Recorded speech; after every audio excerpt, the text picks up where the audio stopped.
We're on the verge of what many legal experts are saying could be a constitutional crisis, not because the Trump administration is defying a lawful court order or because of anything specific that is happening in the courts, but rather because the administration overnight took an extraordinary step to fire Lisa Cook. Now, if you don't know who Lisa Cook is, she's a governor on the Federal Reserve.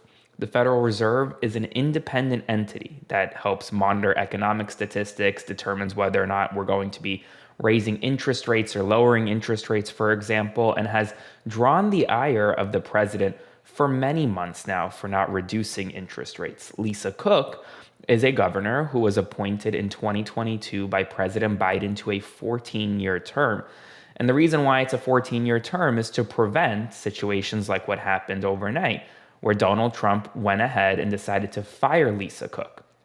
The president of the United States, based on congressional authority, based on Supreme Court precedent, can only fire a governor on the Federal Reserve, can only fire Lisa Cook for cause. Essentially, must have evidence of some type of gross misconduct. Now, Donald Trump has manufactured mortgage fraud allegations against Lisa Cook as the basis for firing her. She says, absolutely not. That move is illegal and is going to challenge it in the courts. If Trump is successful in firing Lisa Cook, what we're setting up is the United States Supreme Court potentially overturning past precedent, which this Supreme Court has said for a long time that it's willing to do, especially with cases like Roe versus Wade, but essentially completely decimate the independence of the Federal Reserve, completely undermining economic policy in the United States of America. And so it's shaping up to be a significant tension between the White House and the Fed, and we're going to see who wins. Meanwhile, a United States veteran burned the American flag in front of the White House overnight in protest of the Trump administration's executive order restricting the First Amendment that was signed yesterday. And before I continue, please consider subscribing to my Substack, clicking the button below, or sending a one-time donation via Venmo to Aaron-Parnas. This veteran, whose name is Jay Carey, he's a U.S. Army combat veteran, Bronze Star recipient. He burned the American flag in front of the White House in protest of Donald Trump's executive order directing prosecutions of individuals that desecrate the American flag. That executive order was signed yesterday into law. Carey then went in front of the White House with another group of veterans, and he burned the American flag. He burned the American flag right in front of the White House. He was arrested by law enforcement. It's unclear whether or not he faces criminal charges, but here's the kicker. The United States Supreme Court has, on a number, or at least previously, ruled that burning the American flag is constitutionally protected speech under the First Amendment. You have a First Amendment right to express yourself in the way that this veteran was expressing himself in protest. And so if he is charged with flag burning and facing a possible 1-year jail sentence, that case is going to go up to the United States Supreme Court and is going to potentially create another conflict between current situation and the Supreme Court's past precedent. Whether or not this court will overturn its prior precedent remains to be seen. But a significant constitutional crisis is possibly emerging between the Fed and the First Amendment. Meanwhile, Donald Trump is now saying that he is going to be rebranding the Department of Defense as the Department of War. It's unclear what the timeline is for this rebrand, but for someone who says that the United States is not involved in any wars, he is very increasingly talking about rebranding the Pentagon to the Department of War.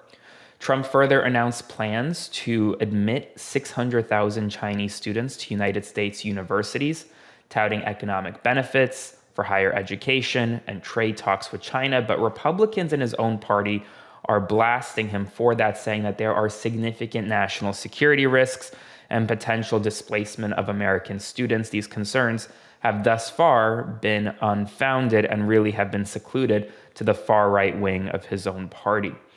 More than 2,300 National Guard troops deployed in Washington, D.C. have officially begun carrying weapons. They are carrying M17 pistols and M4 rifles under strict rules of engagement, allowing deadly force only in self-defense.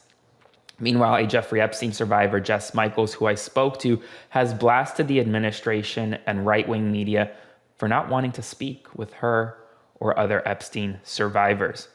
Meanwhile, speaking about Epstein, we had bombshell news that Ghislaine Maxwell, during the second day of her testimony with Todd Blanche, literally said or implicated that Donald Trump's cabinet members of Donald Trump's own cabinet, were associated with Jeffrey Epstein.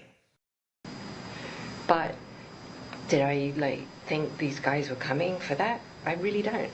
If you met Epstein, there is no way that this cast of characters, of which it's extraordinary, some of you in your cabinet, who you value as your co-workers and you know, would be with him if he was a creep or because they wanted sexual favors.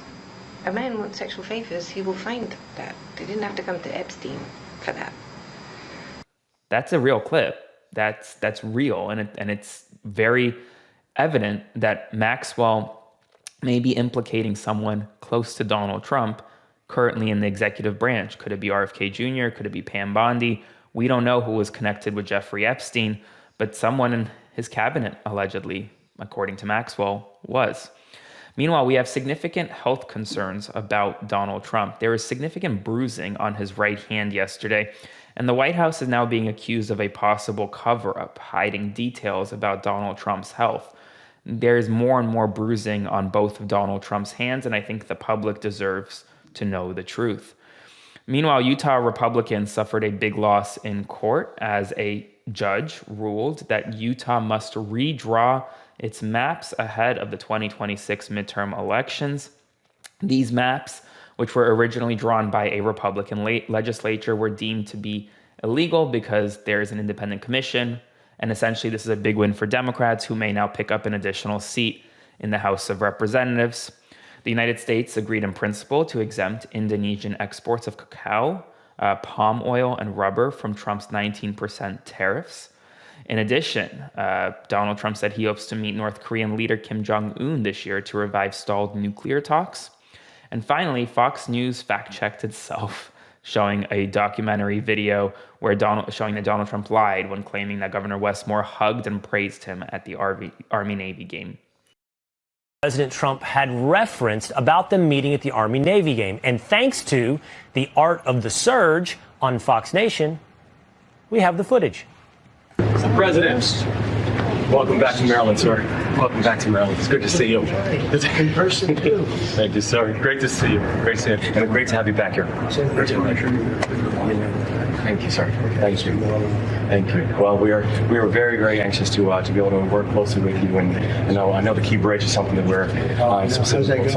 It's going well. I mean, we spoke with Speaker Johnson yesterday, and Speaker Johnson says he believes that we're close to the 100% cost share. And the thing is, I told him when we get that 100% cost share done, we are going to be able to go over the Key Bridge on your watch, because I will have it done in 28, on time and on budget. We'll help you out. Thank you, sir. We didn't hear their greatest president ever, but we did hear a lot of enthusiasm and so excited to meet you, Mr. President. Who's telling the truth? We'll let you decide. Yes, Fox News literally fact-checked itself. That's all the news right now. If you want to support my work, make sure to subscribe today, spread the word, and I'll see you this evening. Hey folks, Aaron Parnas here. Thank you so much for watching The Parnas Perspective. Please consider subscribing to support our work as we grow this independent news media entity into something that rivals mainstream every single day. Thanks so much, and I'll see you soon.